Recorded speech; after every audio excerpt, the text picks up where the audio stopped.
Bom, hoje eu vim fazer um vídeo pra vocês, dando algumas dicas aí de estudo pra faculdade, se você está na faculdade. É, a faculdade é um pouco diferente da escola, porque normalmente na faculdade, dependendo da matéria que você fizer, se for mais humanas ou mais exatas, você tem muito mais dissertações pra você fazer, né? E eu acho legal mostrar um pouco, na verdade, dando algumas coisas que eu faço e que eu acho que dão certo, né? Que as notas melhoram muito para a dissertação. E eu queria dar algumas dicas para vocês de como que eu acho, pelo menos como eu estudo na faculdade e que dá certo, tá? Normalmente, quando eu tenho uma matéria, quando eu vou para a faculdade, eu sempre checo ver se tem lição de casa. Normalmente aqui na Inglaterra eles pedem para você fazer lição de casa antes de você vir para a próxima aula e a lição de casa da matéria anterior que você já teve, da aula passada. Então, eu sempre faço a lição de casa sempre no mesmo dia. E aí, isso é muito importante, que eu acho que vocês já ouviram falar, mas quando você faz a matéria, quando você faz a lição de casa, logo em seguida, no mesmo dia que você já teve a matéria, você acaba memorizando muito mais e aprendendo muito mais do que se você deixar um dia passar ou 2 dias passar, porque tem aquela história, cada dia que você deixa passar e você não revisa, o seu cérebro ele meio que esquece sobre aquele tema, sobre aquela matéria, né? Então, se você tiver aula e aí passar umas horas quando você chegar em casa e você fizer a sua lição de casa, o seu cérebro vai estar memorizando, vai estar revisando de novo aquilo e você vai acabar lembrando, memorizando, aprendendo muito melhor e muito mais fácil, tá? E você vai acabar realmente aprendendo e realmente lembrando. Se você deixar alguns dias passar, você vai acabar esquecendo alguns pontos que seriam cruciais que você teve naquela aula, você vai acabar esquecendo quando você estiver estudando ou fazendo a sua lição de casa. Então, eu acho muito importante, se você tiver lição de casa para fazer, seja disciplinado e faça logo no mesmo dia, tá? Não deixe passar. Outra coisa também, aqui na faculdade, a gente sempre tem leituras para fazer antes da próxima aula. Ou às vezes eles pedem pra gente dar uma olhada no PowerPoint, né, das aulas da próxima aula, ou às vezes eles pedem uma leitura, depende muito.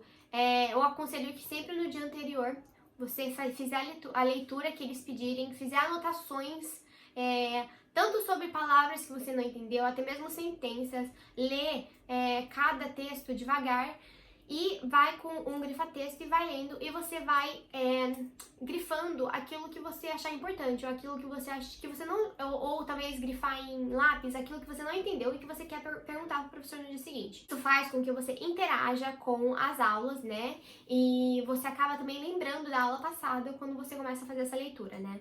Então eu acho que é como se fosse assim, é como se você sempre, é como se o carro tivesse, é como se fosse um carro que tá sempre andando devagar, só que você nunca tá deixando ele parar, você sempre tá dando assim, botando gasolina nele, e ele sempre tá indo e andando, sabe? Se você deixar o carro parar, às vezes ele morre e demora pra ele ressuscitar, e aí acho que é a mesma coisa com o nosso aprendizado, sabe?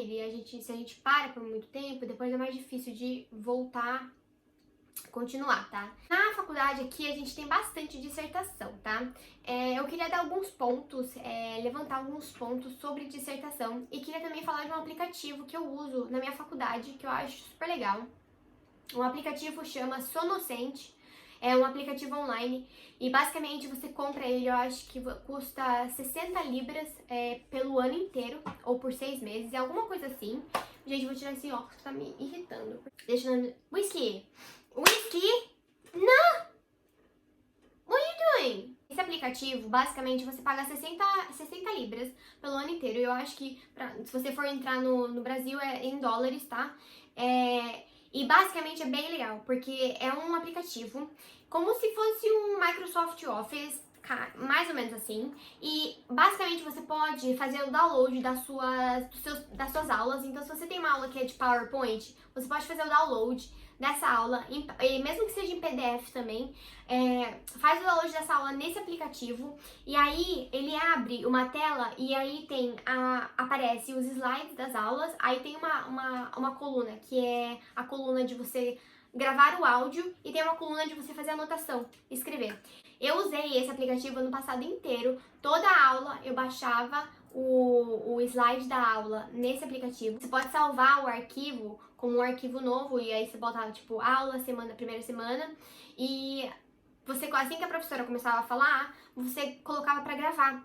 E ela gravava a aula do seu professor. Você pode parar a hora que você quiser parar, mas eu acho muito legal porque para cada slide você faz uma gravação e você pode ir anotando, fazendo anotações do lado. E eu achei esse aplicativo excelente. Eu vi uma menina usando uma das minhas aulas e eu perguntei pra ela, tipo, que aplicativo era esse. Eu achei super legal. Ele não é muito caro, eu acho que vale muito pelo ano inteiro. Você tem aí um aplicativo por 60 libras, talvez um pouco menos em dólares. Então eu acho super legal, super recomendo, porque se você quiser depois, quando você estiver em casa, voltar pra ver para ver a sua aula, escutar o que a professora falou, você volta e escuta. Normalmente aqui não tem problema em gravar, eu não sei no Brasil, não sei se tem problema ou não, mas você pode checar aí. Eu diria que talvez não tenha problema, e principalmente se você estiver nas famosas lectures, que é só aquela aula onde o professor só fala e mostra os slides, não é onde você vai para uma sala com menos pessoas para fazer exercício, sabe? Acho muito, muito bom esse aplicativo, aconselho. Agora vamos falar de dissertações, tá? Porque eu vou falando de dissertação porque acho que na faculdade a gente tem muito mais trabalhos realmente de dissertação e cada ano fica mais difícil, cada ano eles ficam mais, tem mais, eles marcam mais coisas, né? Então cada ano fica mais difícil, cada ano você tem que escrever uma coisa bem melhor. Porém, eu anotei algumas coisas que a minha dissertação evoluiu conforme os anos da faculdade. E eu acho legal falar pra vocês, tá? Porque os meus primeiros anos eu não tinha minha dissertação não era boa, tá? E eu tirei umas notas muito mal, mas aí eu fui aprendendo o que eu tinha que fazer e o que eu não tinha que fazer, sabe? Então vamos lá. Primeiro, gente, em relação à referência, tá? Eu acho muito importante você colocar várias referências quando você está fazendo uma dissertação. Quanto mais referência, melhor, porque mostra realmente que você teve uma leitura muito extensa, você leu bastante sobre aquele assunto e você mostra que você realmente está sabendo do conteúdo que você está falando. Se você não sabe o quanto de referência eu devo colocar, então, eu aconselho você colocar. Aconselho porque os meus professores normalmente deram uma ideia de quantas referências para cada parágrafo, tá? Ou para cada palavra. Então, se você, para cada 250 palavras, você tem que ter no mínimo 3 referências, tá? E como se fosse um parágrafo de 250 palavras, você tem que ter no mínimo 3 referências. Então, se ele aí pedir 2.000 palavras, 750 palavras, 1.000 palavras, 1.500, você já sabe mais ou menos o mínimo de referência que você tem que colocar na sua dissertação para pelo menos ganhar uma nota boa, sabe? Então eu uso isso como base. Outra coisa também, gente, é a estrutura do teu trabalho, tá? Quanto mais bem feita a estrutura do seu trabalho for, mais notas você vai ganhar. E é uma coisa assim super básica e que tem gente que não estrutura. Tem gente que pode escrever assim uma leitura ótima, um ótimo artigo, uma ótima dissertação, porém a estrutura está péssima. Você não consegue ver se é a introdução, você não consegue ver se é o main body, né? O corpo da sua dissertação, você não consegue saber se você não consegue saber se é a conclusão. E outra coisa, aqui a gente tem vários estilos de dissertação, tá? Tem dissertação que eu uso a introdução, uso o corpo, né, que eu coloco mais palavras, e uso a conclusão. Ou também tem outros estilos que como respondendo perguntas, eu uso tópicos. Então, ao invés, eu uso uma introdução, e aí, por exemplo, sobre essa dissertação, eu quero falar sobre 5 tópicos. O primeiro tópico é sobre bolsas, o segundo tópico sobre sapatos, o segundo tópico sobre maquiagem, o quarto tópico sobre roupas, o quinto tópico sobre cabelos. Então eu faço assim, eu boto um título, introdução, e aí na introdução eu vou e escrevo. Aí eu boto um título mais sobre as bolsas, eu boto assim, porque as bolsas são boas. Aí ou assim, a utilidade das bolsas, eu coloco como título. E aí eu escrevo sobre as bolsas, sabe? Coloco aí dependendo, se for assim, eu já divido mais ou menos cada tópico, eu divido mais ou menos no mesmo estilo de palavras, tá? Mesma quantidade de palavras.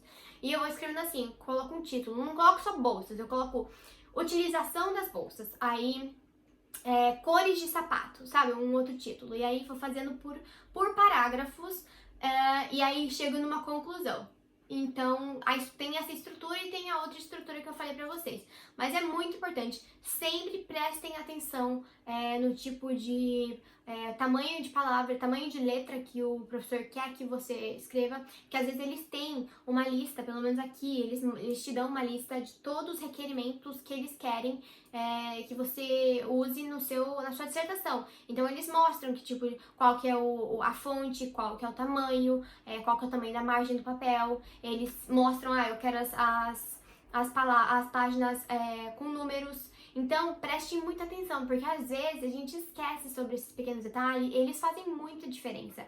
Outra coisa também é fazer a referência certa no final da página.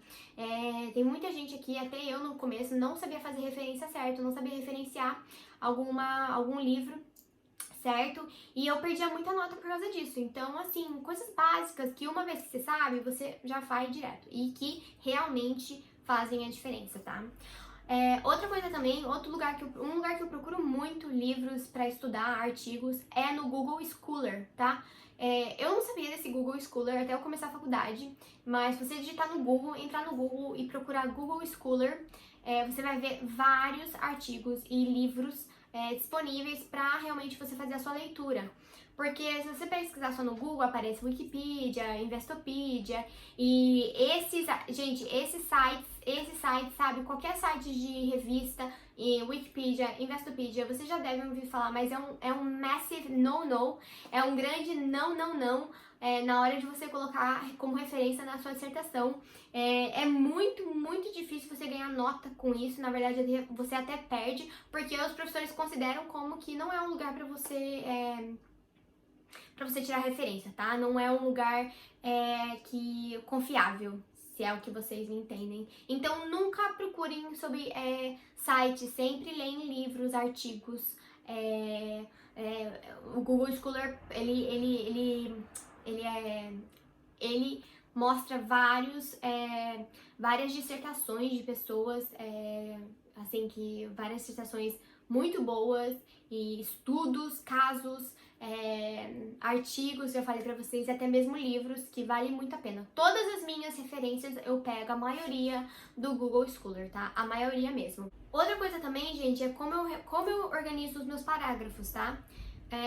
Eu coloco meus parágrafos o seguinte, normalmente se eu tenho um ponto pra dizer, ou se eu tenho um ponto que eu vejo de algum livro, de alguma referência, eu coloco a sentença da referência e coloco a referência no final. Aí, logo em seguida, eu coloco um ponto, né? E aí, logo em seguida, eu explico o porquê dessa referência, o porquê que eu coloquei essa referência, o porquê, explicar o motivo dessa referência. Não adianta só você colocar a pessoa falou tal. Você tem que falar, a pessoa falou tal por causa disso, disso, disso, disso. E aí, eu dou um ponto. E aí, a minha terceira sentença vai ser dar um exemplo que isso foi aplicado em algum lugar. E quando eu dou esse tipo de explicação, essas 3 sentenças, fica uma explicação muito boa e muito clara, tá? E deu super certo, na minha cabeça fica certo, fica uma coisa que dá pra entender, entendeu? Você bota a sentença, explica o porquê dessa sentença e dá um exemplo de onde isso foi aplicado. Funciona muito. Outra coisa também, gente, que eu dou uma dica é não se complique em colocar palavras difíceis só pra soar algo bom, tá? Aqui, na maioria das vezes, os professores querem clareza, tá? Então, tenta fazer, não, óbvio que você não vai falar de uma forma super informal, mas seja clara. Se você não sabe o significado de uma palavra, mas você queria colocar essa palavra porque ela aparenta ser uma palavra muito difícil, ela aparenta ser uma palavra bem formal e aparenta como se você quer que aparente um texto bem inteligente, às vezes você pode se confundir e colocar uma palavra whisky. Então, gente, sejam claros, tá? Se você quiser ser claro e explicar de uma forma bem básica, Eu acho melhor você fazer isso do que você tentar explicar de um jeito mais elaborado e mais complexo, que às vezes você acaba realmente confundindo o professor e confundindo você mesmo, tá? Então eu sempre vou pro lado mais básico, que dá mais claro, que dá pra entender, sabe? Eu gosto de ficar uma coisa bem smooth. E então é isso, gente. Era mais ou menos assim, essas diquinhas assim pequenas de dissertação. Eu tô falando de dissertação porque eu tô tendo muita aqui na faculdade, demais. E eu acho que é uma coisa que eu nunca falei direito.